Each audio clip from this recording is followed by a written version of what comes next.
Quiero invitarlos a compartir este tema conmigo porque la verdad que, a ver, oigan esta pregunta. ¿Será que hay pastillas que nos caen muy pesadas al estómago? Diferentes tratamientos y ni qué decir, para toda aquella población que sufre además de gastritis, esas pastillas se convierten en una bomba. Pero ¿será que mi doctor me puede cambiar ese tratamiento? De esto nos vamos a encargar el día de hoy de la mano del experto, a quien le vamos a dar la bienvenida. Doctor, muy buenos días. El doctor Hola. Kenneth Ernest Suárez está con nosotros. Él es gastroenterólogo y viene justamente a hablar de este tema. Bienvenido, doctor. Gracias, buenos días. Cuéntenos quizá un poquito primero que todo, ¿por qué, como para entender, verdad, se irrita el estómago, doctor? Claro, eso es una pregunta bastante amplia realmente. Tenemos un montón de factores, pero las causas más importantes que siempre vamos a tomar en cuenta es lo que comemos. Creo que eso siempre es muy relevante, ¿verdad? Y eso siempre es un consejo que le damos a los pacientes de estar vigilando qué es lo que comen y tratar de identificar esos detonantes. Después tiene que ver la medicación que tomamos, ¿verdad? Y mucho en esta parte tiene que ver tanto con el mecanismo farmacológico del medicamento, para qué sirve, dónde actúa. Así también a veces tiene que influir la calidad de fabricación del medicamento, ¿verdad? Algunos medicamentos pueden ser de menor calidad y se liberan en el estómago donde no es su función, ¿verdad? Va a ser en el intestino. Claro. La otra parte que tomamos en cuenta es la parte también de cada individuo. Algunos producimos más ácido que otros y eso a veces puede asociarnos más irritación. Podemos tener a veces infección por una bacteria que se llama Helicobacter pylori, que también a veces puede asociarse con molestias gastrointestinales. Ahora, ¿pero qué pasa, por ejemplo, cuando de repente yo me tomo una pastilla por aquí, me duele el estómago, me cayó pesada? Pero ¿qué pasa o en qué momento nos damos cuenta de que esta situación se viene convirtiendo en crónica? A nosotros los gastroenterólogos nos gusta decir que más o menos un periodo de 4 semanas va a ser un episodio que es crónico. No obstante, tenemos que siempre, independientemente de la duración, vigilar por signos de alarma. Paciente que tiene molestias, si tiene pérdida de peso, paciente tiene fiebre, tiene sangrado cuando va al baño, cuando defeca heces que son negras como betún, tiene vómitos persistentes, vómitos con sangre. Esas son cosas que tenemos que siempre asociar. Lo otro es que a veces los pacientes pueden no diferenciar un cuadro tan claramente crónico porque hoy le dolió el estómago y se tomó algo, 2 días después se volvió a tomar algo y pasan en eso por un tiempo prolongado, ¿verdad? Entonces probablemente son pacientes que tienen que ser evaluados.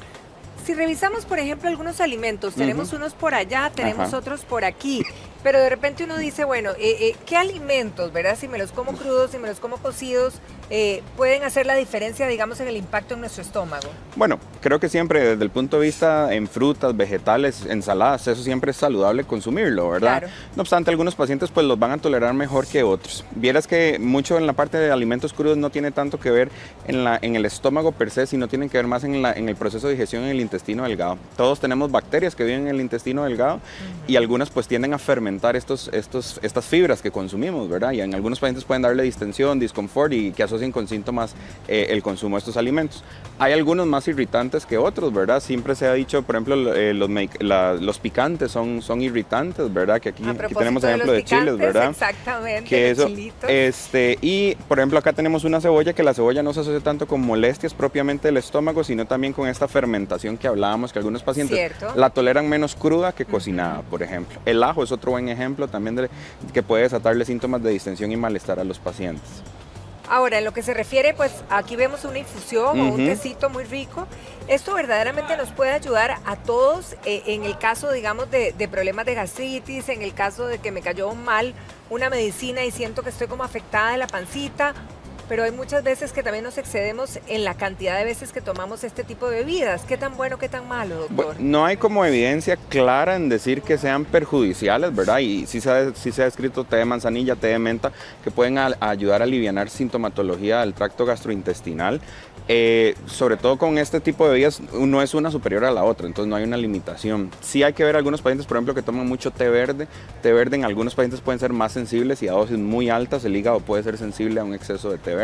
Claro. Otra cosa que la gente siempre pregunta mucho es tomar café, ¿verdad? Sí. Que si el café, realmente a algunos pacientes lo que más les puede dar es reflujo como tal, no les da tanta, y eso, como les digo, se individualiza de paciente a paciente, ¿verdad? De caso a caso. Exacto. Y vámonos de caso a caso a esta mesa porque también hablábamos de tratamientos y hablamos de pastillas. Aquí tenemos un sinfín de pastillas diferentes que pudiéramos estar consumiendo, pero cuando hablamos de pacientes, por ejemplo, hipertensos, diabéticos, que si tienen el colesterol, que si tienen algún padecimiento de columna y antiinflamatorios, todo esto, digamos, puede afectar nuestra panza. Creo que lo que decís en los antiinflamatorios es el ejemplo clásico que siempre tenemos que vigilar. Son muy buenos medicamentos para el dolor, pero tendemos a abusar mucho de ellos, ¿verdad? Me dolió un ratito algo y me tomé un antiinflamatorio. El mecanismo de acción que tiene esto inhibe la producción de unas sustancias que se llaman las prostaglandinas, que tienen que ver con el dolor. No obstante, resulta que el estómago encima tiene una capa de moco que lo protege, como cuando uno se pone bloqueador solar, algo así, que está hecho de prostaglandinas. Entonces nos tomamos un antiinflamatorio y hace que esta capa disminuya y expone directamente a la mucosa. ¿Y qué es lo que pasa? El medicamento directamente irrita la mucosa, así como el ácido.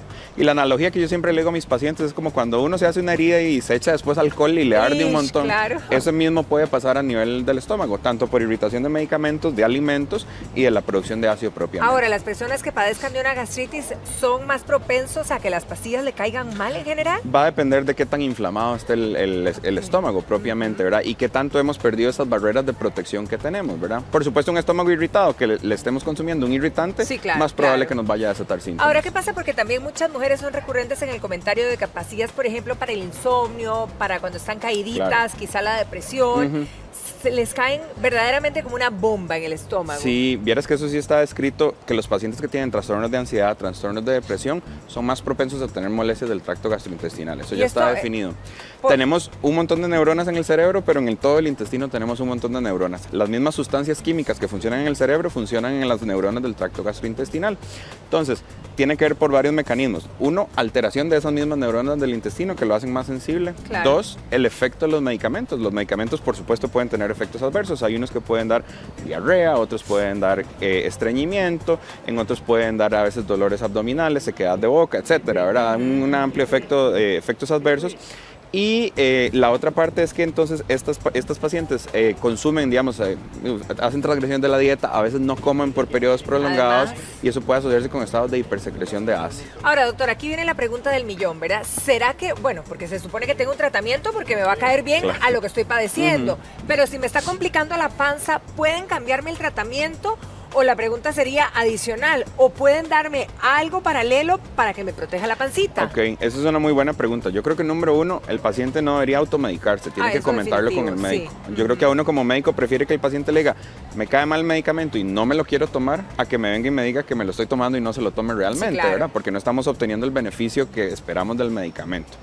Lo otro es que algunos medicamentos pueden tener efectos adversos y podemos hacer eso, agregar medicación paralela para proteger de síntomas gastrointestinales y obtener los beneficios reales de la medicación de fondo que está tomando el paciente, ¿verdad? Ahora, en algunos tipos de tratamiento hay digamos, diferentes versiones de medicamento, ¿verdad?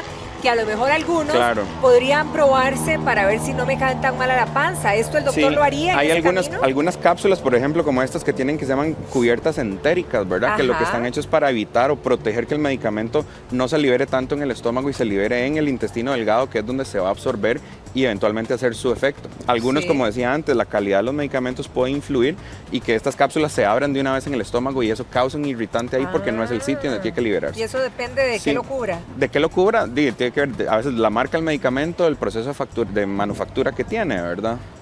Ahora, ¿cuáles son las que más, digamos, el común denominador que ustedes ya deben de conocer, ¿verdad? De las pastillas que efectivamente causen ese impacto negativo en la pancita. La mayoría de los síntomas que los pacientes van a reportar casi siempre es ardor, y eso es muy común, por ejemplo, verlo. Hay una pastilla que se llama metformina, que es para la diabetes. Metformina, claro, entonces, muy común. Claro, entonces algunas metforminas son de una calidad un poco más baja y los pacientes les da mucha distensión, dolor, e inclusive está la diarrea, y la diarrea está descrita con cualquier realmente tipo de metformina, pero sí hemos visto en general que algunas metforminas que son de más mala calidad de fabricación son más difíciles de tolerar, ¿verdad? Bueno, es duro, pero a veces nos dicen, bueno, esta pastilla sí le puede afectar la panza, pero a lo mejor si la compra fuera, tiene esta posibilidad. Es correcto. Y esta no es tan perjudicial para la pancita. Sí, eso sí ha pasado. No todos los pacientes, ¿verdad? Sí, pero sí hay gente que es más sensible a eso, y con hacer un pequeño cambio así, tiene un impacto importante en el paciente. Ahora, ¿qué pasa, por ejemplo, con las pastillas o los tratamientos que nos los mandan en ayunas y que muchas veces Sí, uno siente un patadón literal en la panza. Sí, ahí hay que definir primero, y creo que eso es importante discutirlo con el médico en la parte, si no se tolera, y hay que buscar a ver si existe otra opción, ¿verdad? Okay. O lo otro, como hablábamos, es agregar tratamiento conjunto para evitar esto. Hay algunos medicamentos que lo ideal es consumirlos en ayunas, pero a veces se pueden pasar después del desayuno, depende de la tolerancia del paciente, ¿verdad? Que tal vez desayunes, espere un tiempo y lo tome. No obstante, eso no es algo que tiene que decidir el paciente, sino tiene que decidirlo en conjunto con su médico. Bien, aquí tenemos algunas frutas naturales que podrían combinarse en bebidas para que sean a lo mejor como un oasis cuando van con la pastilla, ese colchón que amortigua ese efecto negativo. Ok, yo sí creo que es importante tomar en cuenta, y como decíamos antes, los batidos naturales, y esto pueden ayudar a aliviar sintomatología. Es importante, pueden hacer que baje la cantidad de ácido en el estómago. Lo que pasa es que esto lo hace de forma transitoria. Un paciente que tiene síntomas crónicos como los que hablamos, tomarse esto una vez al día, 2 veces al día, probablemente vaya a ser nada más como un maquillaje transitorio, ¿verdad? No sea un beneficio a largo plazo. Entonces, la recomendación de nosotros, hay que ver si un paciente esto es lo que ocupa, es una gastroscopía. Recordemos que vivimos en un país de incidencia alta de cáncer gástrico, ¿verdad? Sí. Y que a veces podemos minimizar síntomas y después podemos ver sorpresas. Entonces, en ese sentido es importante de consumir, se pueden consumir, pero hay algunos pacientes que tienen indicación de tomar medicación por un periodo de tiempo para ayudar a que la mucosa se repare, se sane, etc. Y lo otro es que, y bien que mal, con medicación a veces tenemos dosis que son estándar, ¿verdad? Sí. También. Y en mecanismos de acción que son conocidos y que son, por decirlo así, la fuente de la producción del ácido, entonces que podemos ayudar a disminuirlo, ¿verdad? Ahora, por ejemplo, si estamos en esa posición, ¿verdad? Y que uno diga, bueno, no, quizá si me tomo una sábila, ¿verdad? O una avenita, pueda calmar eso en la pancita, ahí podríamos decir que es recomendable. Yo creo que se puede hacer, no hay ningún problema, y creo que vuelve a ser individualizado cada paciente. Si el paciente identifica que le cae bien, perfecto, porque digamos, alguna gente puede tomar avena, le quita los síntomas altos, pero a la hora se sienten distendidos o se sienten distendidos, ¿verdad? Que se le inflame. Porque la fibra no se digiere, la fibra se fermenta, y a veces tenemos ciertas bacterias que producen más gas y nos inflan después, ¿verdad? Entonces, eso es individualizar también a cada paciente. Pero en el agudo, como decíamos, para quitar síntomas agudos, pues puede servir. No obstante, no me parece a mí un paciente que esté con síntomas a recurrencia que sea la opción inicial. Que se vaya a la raíz, como decimos todos, para ver si podemos obtener un cambio de medicación. Ajá, obtener un beneficio más a largo plazo, ¿verdad? Ok, en el caso, digamos, que sintamos esto, ¿cómo lo diferenciamos de cualquier otro cuadro? Es decir, por ejemplo, si yo padezco de gastritis, pero de repente empecé a tomar un tratamiento, no sé, por algún padecimiento, ¿verdad? ¿Cómo distinguir que efectivamente la medicina es la que me está cayendo mal? ¿Es muy claro cuando pasa o no, doctor? Va a depender de los síntomas del paciente, pero si vemos un causa-efecto, o sea, no tenía molestias y empecé a tomar X medicamento, y ese medicamento, desde ahí tengo reflujo, tengo gastritis, tengo distensión, tengo diarrea, etcétera, el paciente sí puede usualmente identificarlo. ¿Los medicamentos pueden inflamar el estómago? Va a depender también del tipo de medicamento y lo otro que hablábamos. Si es un medicamento que se libera tal vez en sitios que no sean los adecuados por su fabricación, por ejemplo, o el paciente de previo tomaba antiinflamatorios y ya tiene un estómago muy irritado, a veces, ¿verdad? Es como culpar el medicamento, pero también hay un problema de fondo que arreglar, ¿verdad? Entonces, los antiinflamatorios sí son un grupo de medicamentos que caen muy pesados. Hay que tenerles cuidado, sí, pueden asociarse con úlceras gástricas, úlceras de todo el tracto gastrointestinal, úlceras del colon, sí. Adultos mayores es algo muy común que vemos, ¿verdad? Que a veces toman antiinflamatorios muy frecuentemente, ¿verdad? Por problemas articulares, problemas de la cadera. A dolerle a uno todo. Claro, y entonces son pacientes que a veces vemos que tienen sangrados de una causa no clara y después nos damos cuenta que es porque toman antiinflamatorios crónicamente. Y podría ser de los medicamentos, no sé, y usted me va a decir que se recetan o se automedican más a la libre. Sin duda, y son de compra libre, no ocupan receta médica. A uno le duele cualquier cosa y va a buscar algo que se lo calme. Y como dijimos antes, la idea no es satanizarlos en lo más mínimo, pero sí que la gente los consuma de forma responsable, porque es que si no después pagamos las consecuencias que estábamos hablando. Ahora que estamos aquí con la medicación, doctor, importante también, si somos pacientes ya de determinada edad, ¿verdad? Sí es importante realmente analizar, porque mucha gente puede ser que tome entre 5 y 10 pastillas y de repente pasamos mucho tiempo en este proceso. podríamos conversar con el médico para ver verdaderamente si necesito seguir en este ritmo o no? Sí, pues a veces siempre pasa y yo creo que también es recomendable siempre que, aunque nos vean diferentes especialistas, hay que tener un médico de cabecera que nos administre un poco en eso y si queremos disminuir la cantidad de medicación que estamos tomando, también hay que hablar con los diferentes médicos que nos ven para tratar de unificar los medicamentos. Pues habrán pacientes que tienen patologías muy complejas en los que no se pueden, pacientes que están trasplantados o cuestiones así, pues toca, ¿verdad? No obstante, igual, aunque pacientes tomen medicamentos, pues bien que mal hay medicación para ayudar a prevenir que esto pueda significar sintomatología desde el punto de vista gastrointestinal para los pacientes. Doctor, en su experiencia, ¿cuánta gente, digamos, cuando le medican una pastilla, está preocupándose, por ejemplo, por los efectos secundarios? O preguntándole al médico. No, es un porcentaje bajo realmente. ¿Verdad que sí? Sí, no es un porcentaje bajo de pacientes.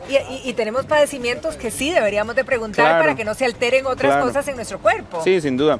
Yo creo que ahí hay que también tener, y siempre yo también trato de decirle a mis pacientes, cuando uno les indica una medicación es ver el riesgo-beneficio. Todos los pacientes, o sea, ningún medicamento es inocuo, todos tienen efectos adversos. Hay efectos adversos muy raros, pero a algún paciente les puede pasar algún efecto raro, ¿verdad?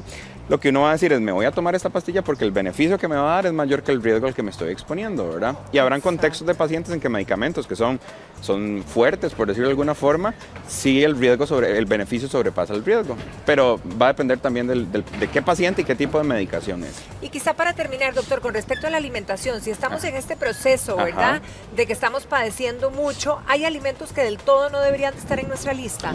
No hay como una prohibición así específica. Las cosas que yo siempre le digo a los pacientes que más molestias del tracto gastrointestinal van a dar, y sobre todo en la parte de reflujo y ardor en la boca del estómago que hablamos, a veces como por ejemplo chicles con menta o pastillas de menta, gaseosas, tabaco sin lugar a duda, alcohol, sobre todo vino tinto, y en algunos pacientes el picante. ¿El vino tinto es el que es más como...? Porque lo que hace, sobre todo para producir reflujo, ¿verdad? Porque a veces también se nos pueden confundir los síntomas y vemos como, es que tengo gastritis y el paciente lo que tiene es reflujo, ¿verdad? Y a veces se presentan los dos también. Y picantes es lo otro que también hay que estar vigilando. Yo siempre le digo a mis pacientes, yo no soy prohibitivo, el paciente es el que decide qué es lo que, pero sí que presten atención para ver qué son los que le desatan síntomas, eso es importante. Hay que aprender a oír al cuerpo, conocerlo. Doctor, un placer tenerlo aquí en nuestra casa. Muchísimas gracias por todas las recomendaciones y a cuidarnos, ¿verdad? A cuidar nuestro templo. Muchísimas gracias, doctor. Gracias. Continuamos nosotros, Ítalo.